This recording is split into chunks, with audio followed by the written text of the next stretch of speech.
अस्सलाम वालेकुम அல்சியா சேனல். இன்றைக்கி அல்சியா சேனலில் வெள்ளரிக்காய் வச்சு அதை பொடியை நறுக்கி ஒரு கூட்டு மாதிரி பண்ணியிருக்கேன். இது எப்படின்னா, பாதி வெள்ளரிக்காய், கொஞ்சம் நாட்டு உள்ளி, ஒரு 3 தக்காளி இவ்வளோ போட்டு நீங்கள் நல்ல எண்ணெயில் வதக்கிட்டு ஒரு கீத்து தேங்காயும் ஜீரகமும் வத்தல் வச்சு அரைச்சி போட்டு தாளித்து வச்சா இப்படி இருக்கும்.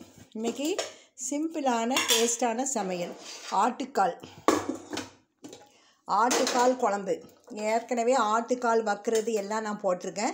எப்படி குழம்பு வைக்கிறதுங்கிறதையும் நான் போட்டிருக்கேன் என்னுடைய வீடியோவில், அதை பார்த்துக்கிடுங்க. அதுக்கப்புறம் ஒரு துண்டு வெள்ளரிக்காய், கொஞ்சோண்டு கேரட்டு போட்டு இந்த தயிர் இருக்குது பாருங்கள், இதை ஊற்றி ஒரு சாலட் மாதிரி, இந்த மிளகாயும் கட் பண்ணி ஒரு சாலட் மாதிரி பண்ணணும். கொஞ்சோண்டு தயிர், அப்புறம் தேவையான அளவு உப்பு, இந்த மிளகாய் கட் பண்ணிக்கிடணும். இதுதான் இன்றைக்கி டுடே சமையல். சரியா? இப்போ இது வெள்ளரிக்காய் சாலட்டு.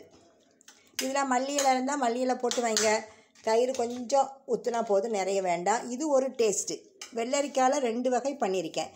ஒன்று சாலட்டு மாதிரி வெங்காயம் போட்டு கேரட் போட்டு அதுக்கப்புறம் பச்சை மிளகாயை நறுக்கி போட்டு அப்படி பண்ணுறேன். சரியா? போட்டு நல்லா கையால் பிசையணும். இப்போ வீடியோ எடுத்துக்கிட்டு இருக்கறனால நான் கையால் பிணையலை, கரண்டியை வச்சு செய்கிறேன். இந்த பாருங்க, தேவையான அளவு காரம் போட்டுட்டு, இதுதான் அல்சியா சேனலில் டுடே சமையல். ஆட்டுக்கால் குழம்பு, பாயான்னு சொல்லலாம், இடியப்பத்துக்கு வச்சும் சாப்பிடலாம். அதுக்கப்புறம் வெள்ளரிக்காவை எப்படி வச்சுருக்கேன், இப்படி வைங்க, நல்லாயிருக்கும், ஹோட்டலில் உள்ளது மாதிரி. இந்த வீடியோ பிடிச்சிருந்தா லைக் பண்ணுங்கள். இதுவரை சப்ஸ்கிரைப் பண்ணாதவங்க சப்ஸ்கிரைப் பண்ணுங்கள். இன்ஷா அல்லாஹ் நான் நாளைக்கு ஒரு வீடியோட உங்களை பார்க்குறேன். அஸ்ஸலாமு அலைக்கும்.